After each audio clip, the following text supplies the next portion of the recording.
Dentro de lo que es la semiología neurológica, yo le voy a hacer más puntual. ¿Por qué? Porque se supone que ustedes lo han llevado en semiología, pero también me voy a poner en el pantalón del colega que dio semiología en tercer año con ustedes. Pues no da el tiempo para poder llegar y hacer un avance más exhaustivo sobre lo que es la semiología neurológica principalmente. Por eso vamos a ser puntuales en algunos acápites que vamos a ver luego. ¿Listo? Si nosotros hablamos, por ejemplo, de la semiología neurológica dentro de lo principal, en una semiología que realizamos nosotros, ¿qué es? La historia clínica.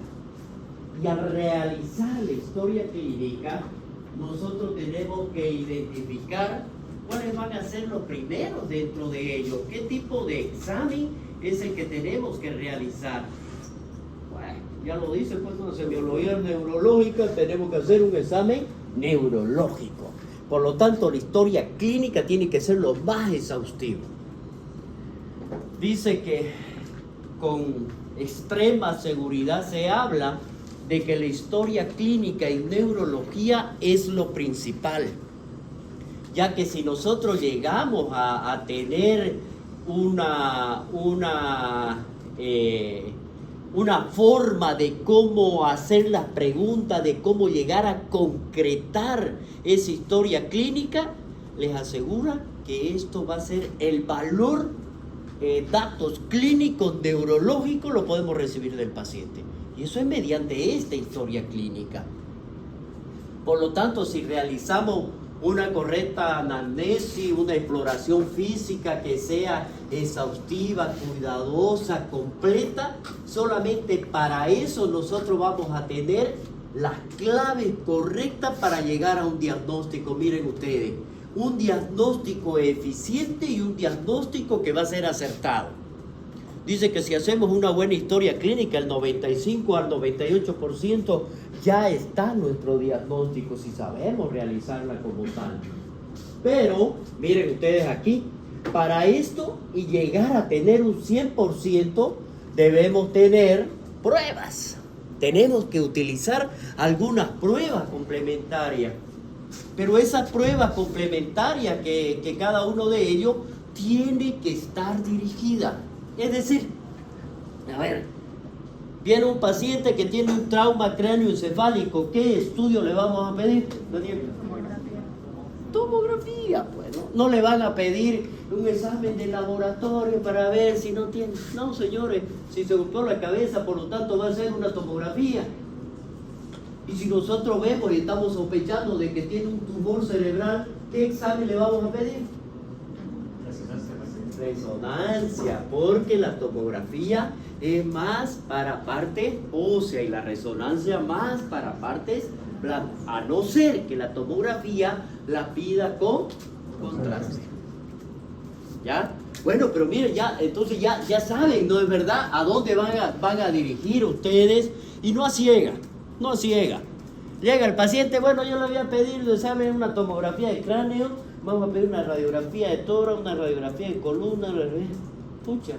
Y después el paciente sale disparando con los estudios que le pidieron. Y al pedirlo, no se olviden que van a hacer gastos. No se olviden que van a hacer gastos. Y al tener gastos, el paciente ahora no está en la economía para ello. Por eso tenemos que saber hacerla. Entonces, por ejemplo, para tener un diagnóstico inicial de presunción, con el fin de que demostremos nosotros que la enfermedad que estamos sospechando o que vamos a descartar una enfermedad, vamos a pedir nosotros un estudio razonado, porque estoy pensando, y razonable por el bolsillo. ¿No es verdad? Entonces, todo esto es muy importante en la historia clínica. Si nosotros vemos acá, si es bien precisa, es una exploración física esmerada, con herramientas imprescindibles y que son fundamentales. Entonces, ¿cuáles van a ser esos componentes principales de esta exploración neurológica? Vamos a ver. Primero, la historia clínica. Segundo, la evaluación del estado mental de mi paciente. Tercero, la exploración física. Y si en este caso estuviera indicado, vemos nosotros qué prueba diagnóstica le voy a hacer. Por ejemplo, si mi paciente tiene un estado de un antecedente que haya tenido por algún tipo de daño neurológico anterior provocado por alguna cirugía que se le haya hecho, porque hay el antecedente quirúrgico de haber extirpado un tumor a nivel cerebral y ahora me está presentando manifestaciones clínicas cerebrales con alteración, ¿qué estudio le pediría yo? ¿No? ¿Ah? Sí, pero es muy adelantado. El PET scan es la tomografía por emisión de positrones. Utilizamos el flúor 18 y eso lo hacemos en medicina nuclear. Eso es muy adelantado. Algo más sencillo. Resonancia. Miren ustedes, ya yo le dije, fue operado por un tumor. Y ojo, mis preguntas son así. Ojo, mis preguntas son así. Fue operado por un tumor, le dije. Y ahora me está presentando alteraciones clínicas. ¿Qué le voy a pedir? Resonancia. Ese es el punto. ¿Ya? Por eso dice, hago todo y determino cuál va a ser mi prueba complementaria. Estos son los instrumentos para la exploración neurológica. Miren, un tensiómetro en caso de que mi paciente tenga un accidente cerebrovascular. Y cuando hablo de accidente cerebrovascular son los ABC que le llaman, ¿ya? O ACV, accidente cerebrovascular. Un fonendoscopio, si hay un soplo carotidio, por ejemplo.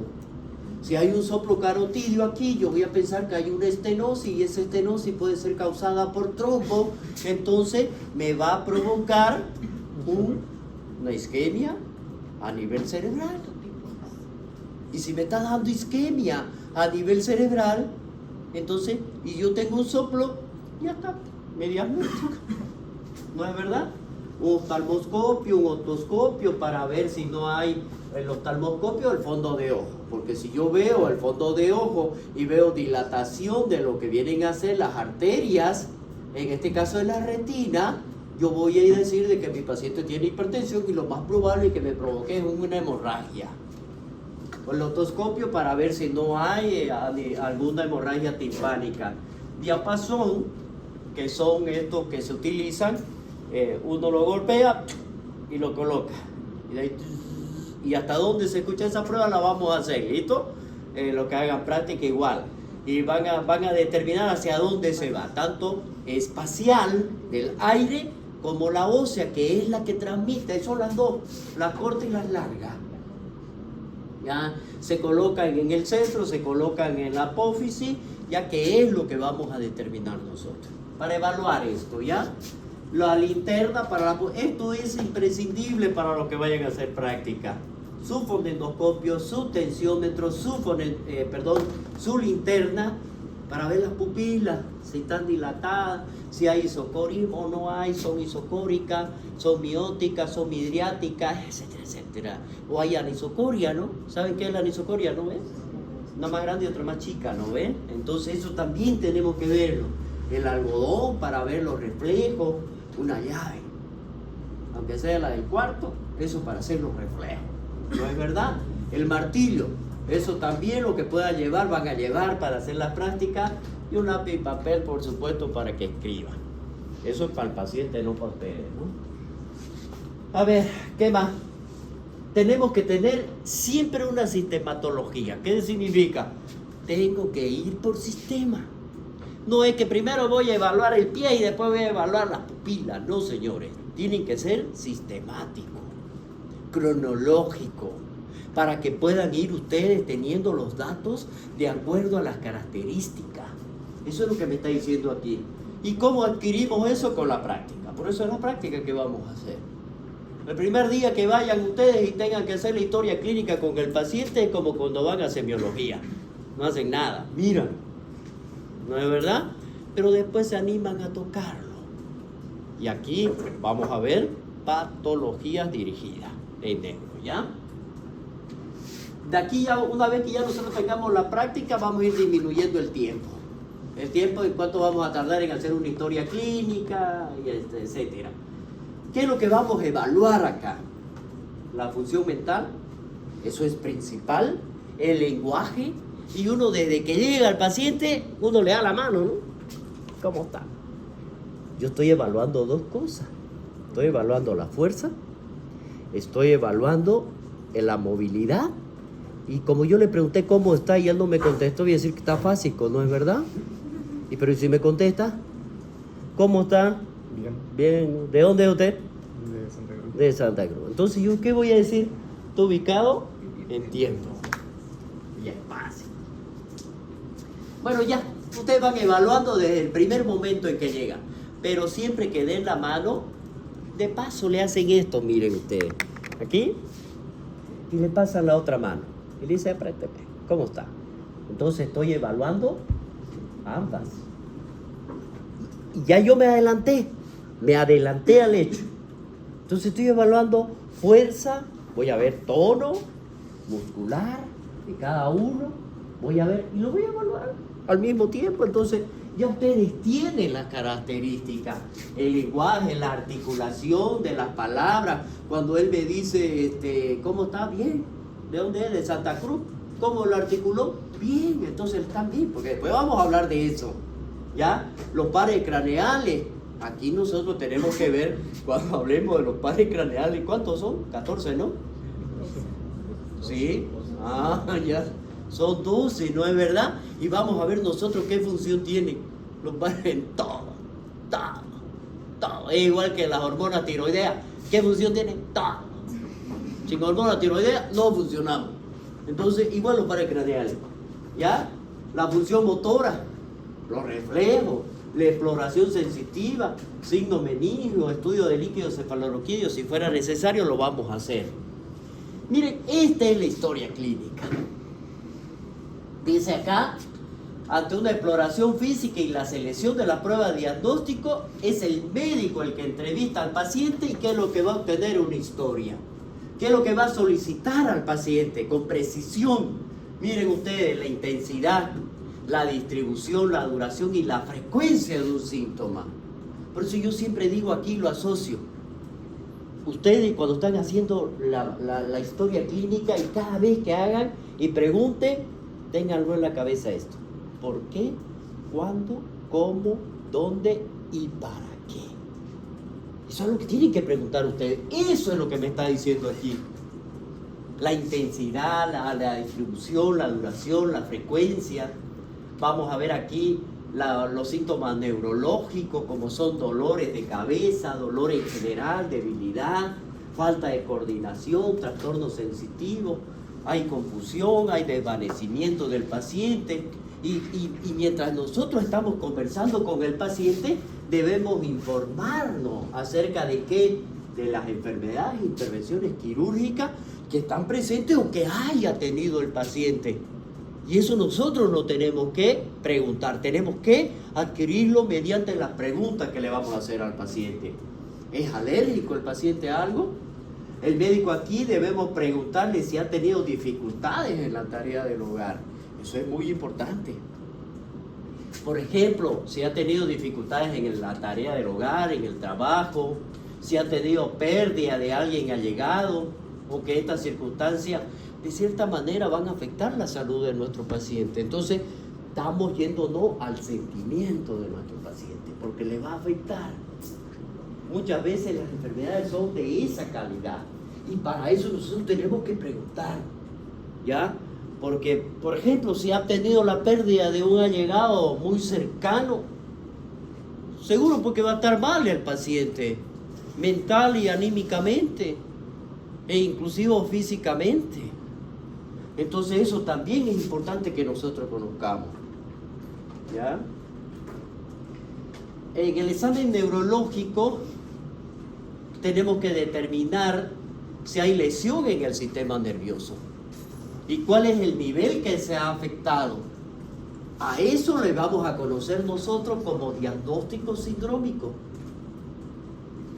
La estructura o el nivel del sistema nervioso que se implicó, a eso lo vamos a conocer como diagnóstico topográfico. El derecho e izquierdo está en el lóbulo central, en el lóbulo frontal, en el área bronca, etcétera, etcétera. Ya eso lo vamos a ver. La causa, es decir, la etiología, para dar un diagnóstico etiológico y luego el tratamiento. Puede ser clínico, puede ser quirúrgico, o de urgencia, o electivo, cuando él decida hacerlo. ¿Ya? La exploración o el interrogatorio o la anamnesis en la cual nosotros tenemos que llegar es precisamente para valorar cuáles van a ser cada uno de ellos. Es decir, vamos a evaluar por paso. Y yo se lo he enumerado, me he dado el trabajo de enumerárselo, porque les cuento que vamos a hablar de todito. ¿Ya? Vamos a hablar de conciencia, vamos a hablar de lenguaje, vamos a hablar de fascia, de actitud, de marcha, de tono, de trofismo, de coordinación, de praxis, movimientos involuntarios, reflejos, sensibilidad, signos meningios, nervios craneales. Vamos a hablar de cada uno de ellos. Son como 15 si no me equivoco.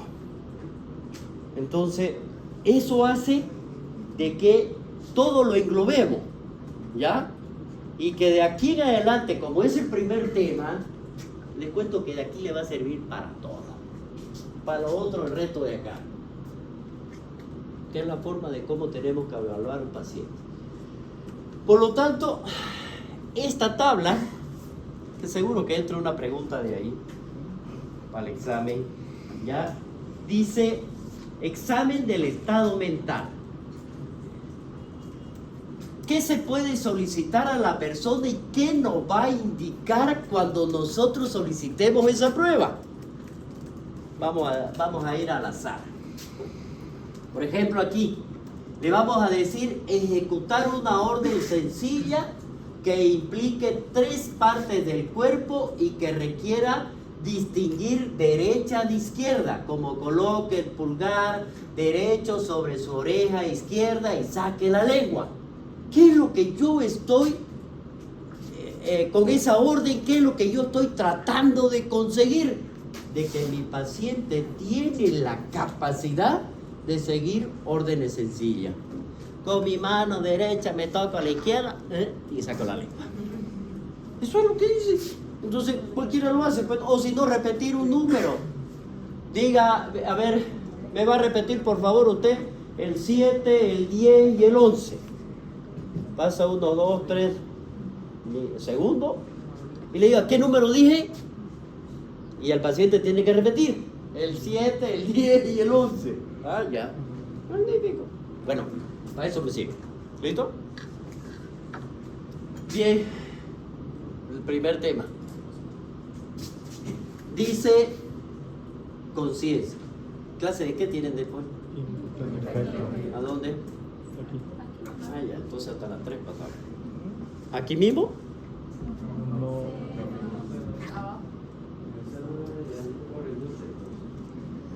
Ya. Y después me van a dar sus nombres, ¿no? De cada uno. No, no ahorita. Ya. A ver, vamos a hablar de conciencia. A la conciencia también se la conoce como estado mental. ¿Ya? Y cuando hablamos de eso, en este momento que nosotros estamos evaluando, el estado mental lo vamos a hacer desde el primer contacto con el sujeto. Es decir, desde que llegamos nosotros a saludarlo a nuestro paciente o cuando lo vimos a nuestro paciente. ¿Y qué es lo que vamos a observar? Miren ustedes, el comportamiento, la respuesta, la evaluación a la respuesta de las preguntas que le hemos realizado nosotros de esa tabla. Eso es lo que estamos evaluando. La comunicación con la persona.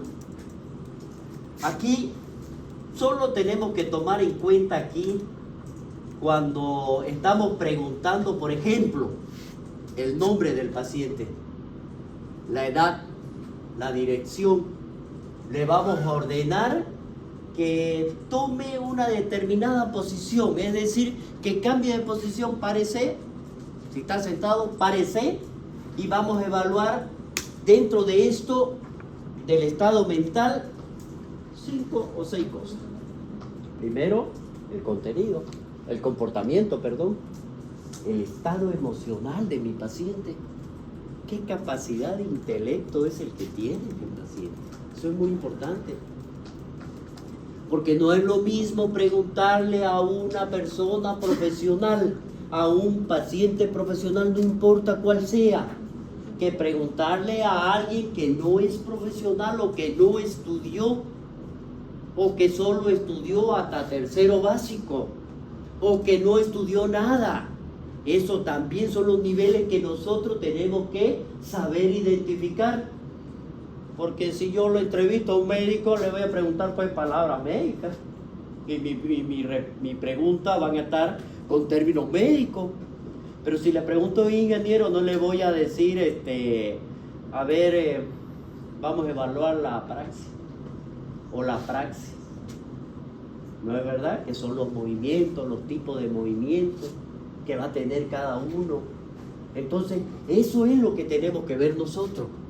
Cuando hablamos la percepción, ¿qué es lo que nosotros tenemos que ver? ¿Cómo el paciente percibe? ¿Qué es lo que está esperando el paciente de nosotros? Ya los factores de la personalidad del paciente y el contenido del pensamiento. Eso ya va a determinar un estudio más profundo que es el que lo vamos a analizar. Por ejemplo, el estado de conciencia no es más que la situación de alerta instantánea y global frente al medio que nos rodea. Es decir, el estado en el cual el paciente se va a dar cuenta de sí mismo y el ambiente que debe decir, estoy parado frente a un grupo de personas que son mis alumnos. Ah, caramba, estoy ubicado en tiempo, lugar y espacio. No, estoy en la universidad. Eso es lo que me está diciendo aquí. Me doy cuenta de lo que estoy haciendo y qué es lo que está alrededor mío. ¿Ya? Entonces, eso para que ustedes más o menos ya vayan sabiendo cómo van a hacer la pregunta. A esta situación la definimos clásicamente como lucidez e implica la indemnidad del nivel de conciencia, es decir, que el nivel de conciencia está sano. ¿Ya? Situación del despertar del paciente, del contenido de la conciencia, es decir, vamos a ver las funciones mentales tanto cognitiva como afectiva. La relación que va a tener la cognitiva, me doy cuenta de que estoy parado, y la afectiva es de que me estoy relacionado con ustedes. A eso es lo que dice acá. ¿Listo? ¿Cuáles van a ser los grados de conciencia? Aquí vamos a ver si dice que es el nivel de vigilia y que está regulado por el sistema reticular activador ascendente en el tallo cerebral. ¡Ah, caramba! Miren, ya aquí me está diciendo dónde se encuentra, en el tallo cerebral. Por lo tanto, si mi paciente tiene un trauma cráneoencefálico a nivel de base de cráneo, ¡ah, caramba! Posiblemente tenga alterado el nivel de conciencia, ¿no? Ya me está dando, ¿no es verdad? Y ahí ya yo con la pregunta que voy a hacer. Por lo tanto, aquí vamos a ver esos grados. Alerta o vigilante, dice. Se caracteriza por la capacidad de responder a todos los tipos de estímulos sensoriales de intensidad mínima, cuando las condiciones necesitan que el individuo reaccione lo más rápido posible y se manifieste incluso con modificaciones tan leves que lo detecta el electroencefalograma. Eso es uno de ellos. Este nivel se lo conoce como el nivel de conciencia normal o vigil. Puede inclusive en algunos en algunos momentos ser considerado patológico.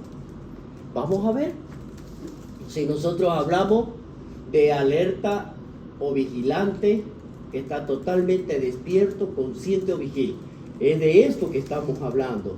El nivel de conciencia en el cual el individuo está completamente despierto, está orientado en tiempo, lugar y persona. Tiempo. ¿Qué año? ¿Cuándo es? ¿Qué fecha? Lugar. Universidad. Persona. Yo. ¿Ya? Me llamo tal. Además, la persona es capaz de responder a las órdenes verbales. Cualquier orden que ustedes le den. Sin embargo, insistimos, aquí hay algo muy importante. Un individuo puede estar completamente consciente, pero continuar desorientado. Oh, estoy consciente, estoy vigil, sé, pero yo sé que me llamo, ¿no es verdad? Y me pueden preguntar lo que quieren, yo le voy a responder, pero no sé dónde me encuentro. ¿Ya?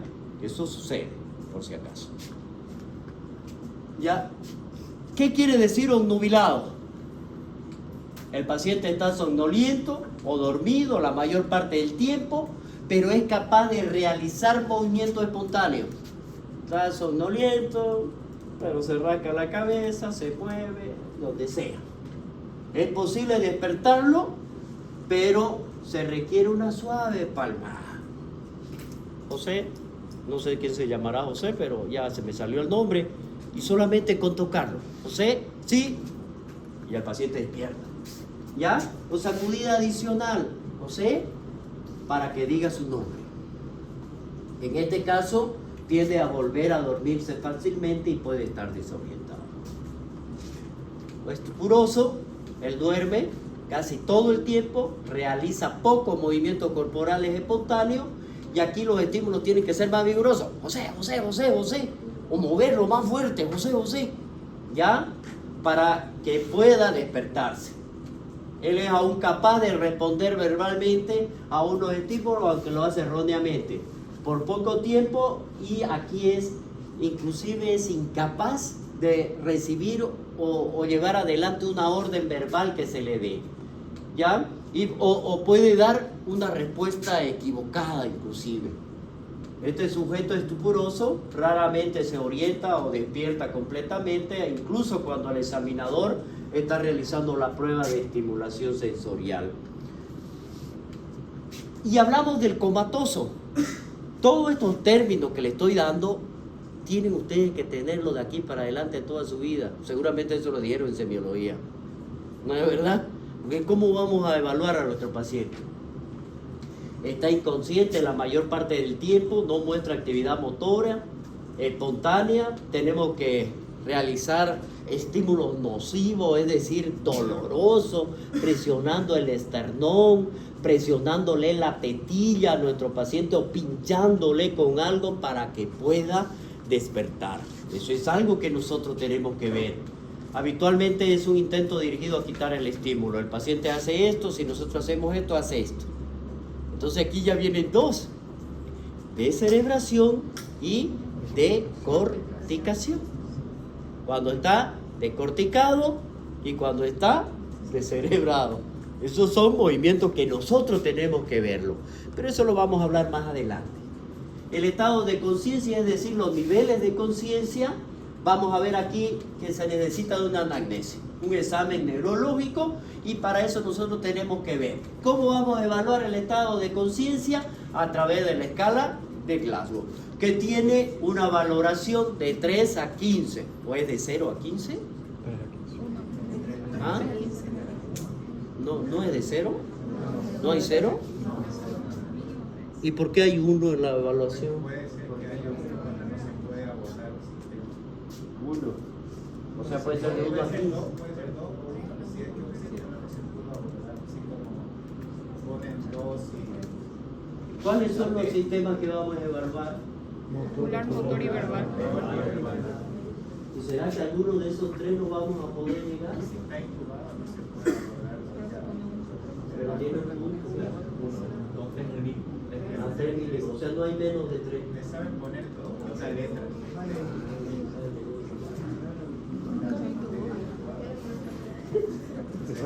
¿Cuánto? ¿De 1 a 3? 3 a 15. No hay menos de 3. Bueno, menos de 3 está muerto. Como dice mi compañero, puede ser que por alguna razón, pero siempre hay un porqué. Por ejemplo, si está entubado, tiene un punto. No puede evaluar, pero tiene un punto. ¿Ya? Entonces, y ahí se le escribe, pues no se puede evaluar porque está entubado, tiene un punto. ¿Ya? Pero tiene un punto. ¿Ya? Y ahí es recto. Entonces, miren, ahí está. Eso para que lo tengan ustedes. ¿Listo? La escala de Glasgow. aquí no es evaluar la apertura ocular, es la mejor apertura ocular que va a tener el paciente, la mejor respuesta motora, la mejor respuesta verbal. De cada uno de ellos, mira el puntaje de la escala, la respuesta verbal más la respuesta motora más la respuesta ocular, el mejor puntaje son 15 puntos y el peor puntaje es 3. Eso, ¿a quién le estamos dando? A la mejor respuesta. A ver, vamos a quedar ahí. Lo quieren seguir. A pesar que tienen clases, pero después no van a hacer nada, se van a ir rápido por si acaso. Es esta primera parte que hay lenta. La orientación temporoespacial, aquí, ¿a qué se refiere? A la capacidad que tiene el paciente de poder entender, de poder pensar, de poder sentir y de poder apreciar una información sensorial acerca de sí mismo y de lo que le está rodeando. En este nivel, el nivel más alto de orientación, las personas son capaces de reaccionar frente a un estímulo sensorial de una forma total, ¿no? Bueno, vamos a ver aquí, de acuerdo a los pensamientos que vaya a tener nuestra paciente y la mejor respuesta adecuada que vaya a tener él, de acuerdo a lo que nosotros le estemos preguntando. Por ejemplo, si yo le digo al paciente, ¿cómo se llama usted? Y él me va a decir José o Juan. Juan, ya, ¿usted dónde vive? Yo vivo en Chacarilla, que se me ocurrió. Ya, Chacarilla, mi casa es número 17. ¿Y usted cómo se siente? Bien, doctor, pero estoy un poco dolorido, malestar.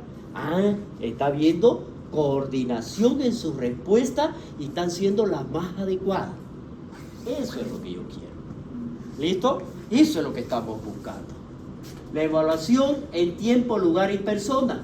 Primero, miren ustedes, cuando se deteriora la orientación, la persona, ojo que esto es pregunta de examen, la persona usualmente lo primero que pierde es la orientación en tiempo. Y luego viene la orientación en lugar y por último la orientación en persona. ¿Ya? Eso es algo que, pero dice que a este patrón pueden haber excepciones, como en todo lo que es medicina. Nada en medicina, 2 más 2 es 4. Puede ser 3. ¿Ya? Determinamos la orientación. ¿Cómo la vamos a determinar? Vamos a evaluar la respuesta de las preguntas siguientes. Estamos evaluando el tiempo. Miren ustedes. ¿Cuál es la fecha? Día, mes y año. ¿Qué día de la semana es? Martes ahora, ¿no ve? ¿Cómo que sí? ¿Qué hora del día es? ¿Es en la mañana? ¿Es en la tarde? ¿O es en la noche? ¿Cuál fue la última comida que comió? ¿En el desayuno, en el almuerzo o la cena? No hay comida, eso es error de dedo. ¿Ya? ¿En qué estación estamos? Eso yo ni la hago porque ni yo me acuerdo, digamos, ¿ya? ¿Qué estación estamos? ¿Cuál fue el último feriado? Ah, eso sí. ¿Cuál fue el último feriado? ¿Ah? El 22 de enero. Eso fue el primero. Ah, no. 22. No, el 22 de enero no es pues ese es el Estado plurinacional. Pero nosotros somos pues. Ya. Determina la orientación en el espacio. ¿No es verdad? Lo que hemos visto acá es el tiempo. Ahora en espacio. Tenemos que evaluar la respuesta. ¿Dónde está usted ahora? ¿Cuál es el nombre de este edificio? ¿Ya? ¿Cuál es el nombre de esta ciudad? ¿Y qué provincia está? O sea, tenemos que ir preguntándole y el paciente va a decir, pues no me encuentro, si está en el hospital, me encuentro en el Hospital San Juan de Dios, en la sala de neurología. ¿Dónde es? En Santa Cruz. Pues, si está orientado. Porque si no le va a decir, no sé. Desde el momento en que ya no se acuerde, no está orientado en espacio. Determinar la orientación del sujeto sobre su persona. ¿Cuál es su nombre? ¿Quién estaba ahora aquí de visita? Si ven a alguien o quién vino, quién es este, indicándole por alguien que esté ahí, ¿ya? De su familia, por supuesto, ¿ya? De qué usted vive, es decir, de qué trabaja, cuál es su trabajo, qué hace usted para vivir, qué hace, en qué trabaja, qué edad tiene, dónde vive, ¿ya? ¿Cuál es el nombre de su esposa o esposo? Por ahí no se acuerda del actual, pero se acordaba del anterior y ahí es lío ya. Por eso tienen que ser cuidadosos, porque yo se lo voy a decir acá.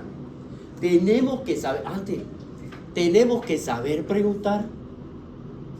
Cuidado que muchas veces uno, cuando hablemos de actitud, con la actitud o la fase que nosotros representemos, le estamos dando la respuesta. O estamos preguntando por decirle, ¿por qué fue que lo internaron a usted? ¿Sabe qué, doctor? Parece que me han diagnosticado un cáncer. O sea, ustedes han sorprendido más que al paciente. Y eso al paciente no le va bien. Es decir, ustedes tienen que mostrar una, no indiferencia, pero como si fuera normal para lo que ustedes están tomando. Eso hay que entender, eso después lo vamos a hablar. Tempo espacial, la orientación determina al paciente si está despierto o dormido, si está despierto determinar orientado en tiempo, preguntar la fecha actual, orientado en espacio, dónde se encuentra la dirección del sujeto, lo orientado en persona, nombre, edad. ¿Cómo lo vamos a reportar? Miren ustedes, esto es muy importante. Paciente orientado en tiempo, espacio y persona, de acuerdo a lo que hemos hablado. Paciente orientado en tiempo y persona, pero desorientado en espacio. ¿Qué fue lo que dijimos anteriormente? Sabía que se llamaba, sabía qué tiempo era, pero no sabía dónde se encontraba. La memoria, bueno, quedemos aquí. Sí, porque esto es un poquito más.